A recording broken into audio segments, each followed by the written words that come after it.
नमस्कार दोस्तों, कैसे हैं आप। उम्मीद है आप सभी अच्छे होंगे। आइए आज संविधान से संबंधित कुछ प्रश्न देखते हैं जो बहुत ही महत्वपूर्ण हैं। इसमें पहला प्रश्न आपके सामने है, मिनी संविधान के नाम से किसे जाना जाता है। पहला ऑप्शन 39वें संविधान संशोधन को, दूसरा ऑप्शन 52वें संविधान संशोधन को, तीसरा ऑप्शन 42वें संविधान संशोधन को और चौथा ऑप्शन है 91वें संविधान संशोधन को।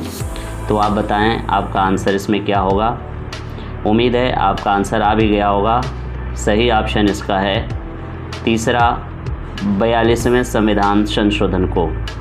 इसके बाद आइए दूसरा प्रश्न हम देखते हैं, मूल कर्तव्यों का वर्णन किस संविधान संशोधन में किया गया है। पहला ऑप्शन 42वें संविधान संशोधन में, दूसरा ऑप्शन 46वें संविधान संशोधन में, तीसरा ऑप्शन 91वें संविधान संशोधन में और चौथा ऑप्शन 52वें संविधान संशोधन में। तो आप बताएं आपका सही आंसर क्या होगा। उम्मीद है आपका आंसर आ भी गया होगा। तो इसका सही आंसर है 91वें संविधान संशोधन में।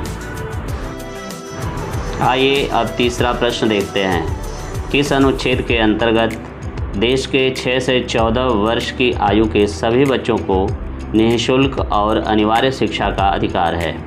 पहला ऑप्शन अनुच्छेद 25A, दूसरा ऑप्शन अनुच्छेद 17, तीसरा ऑप्शन अनुच्छेद 21A, चौथा ऑप्शन अनुच्छेद 32। तो आप बताएं आपका आंसर क्या होगा। उम्मीद है आपका आंसर आ भी गया होगा और यदि आप तीसरे की तरफ हैं तो करेक्ट आंसर आपका तीसरा ऑप्शन होगा। आइए अगले प्रश्न की तरफ जाते हैं। निम्नलिखित में से संविधान के किस अनुच्छेद का संबंध अस्पृश्यता के अंत से है। पहला ऑप्शन अनुच्छेद 18, दूसरा ऑप्शन अनुच्छेद 15, तीसरा ऑप्शन अनुच्छेद 16 और चौथा ऑप्शन अनुच्छेद 17। उम्मीद है आपका आंसर आ गया होगा और इसका सही आंसर है अनुच्छेद 17। आइए इसके आगे वाले प्रश्न को हम देखते हैं। आगे का प्रश्न क्या है। प्रश्न 5वां है, भारत के संविधान के अनुच्छेद 13 का उपखंड 4 जोड़ा गया है। पहला ऑप्शन 24वें संविधान संशोधन अधिनियम 1971 द्वारा, दूसरा ऑप्शन 42वें संविधान संशोधन अधिनियम 1976 द्वारा, तीसरा 44वें संविधान संशोधन अधिनियम 1978 द्वारा और चौथा ऑप्शन है 31वें संविधान संशोधन अधिनियम 1974 द्वारा। तो आपका सही आंसर क्या होगा, आप बताएं।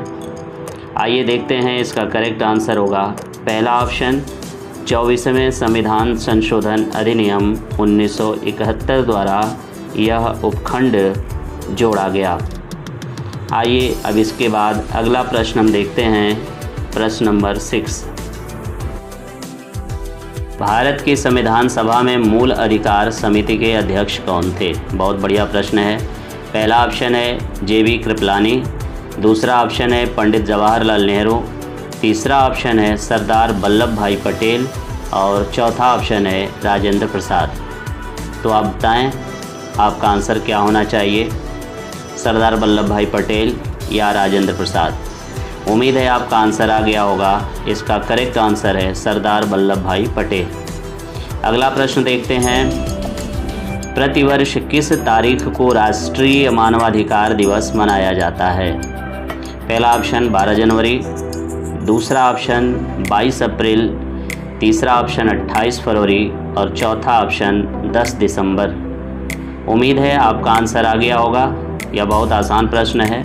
इसका सही आंसर है चौथा ऑप्शन 10 दिसंबर। आइए अगला प्रश्न हम देखते हैं। अगला प्रश्न है, निम्नलिखित में से कौन सही सुमेलित नहीं है। पहला ऑप्शन मानवता का अधिकार अनुच्छेद 14 से 18, दूसरा ऑप्शन है स्वतंत्रता का अधिकार अनुच्छेद 19 से 22, तीसरा है शोषण के विरुद्ध अधिकार अनुच्छेद 23 और 24 और चौथा है धार्मिक स्वतंत्रता का अधिकार अनुच्छेद 25 से 30।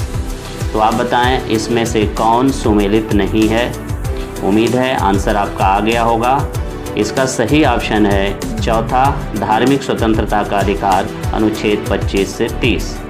अगला प्रश्न देखते हैं, भारत के संविधान के निम्नलिखित किन किन अनुच्छेदों में राज्य शब्द परिभाषित है?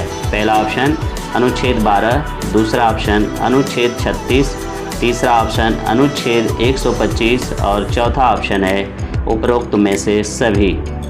तो उम्मीद है आपका ये आंसर आ गया होगा। इसका सही ऑप्शन है चौथा, उपरोक्त में से सभी। आइए अगला प्रश्न और अंतिम प्रश्न हम देखते हैं। निम्नलिखित में से कौन मौलिक अधिकार की श्रेणी में नहीं आता है?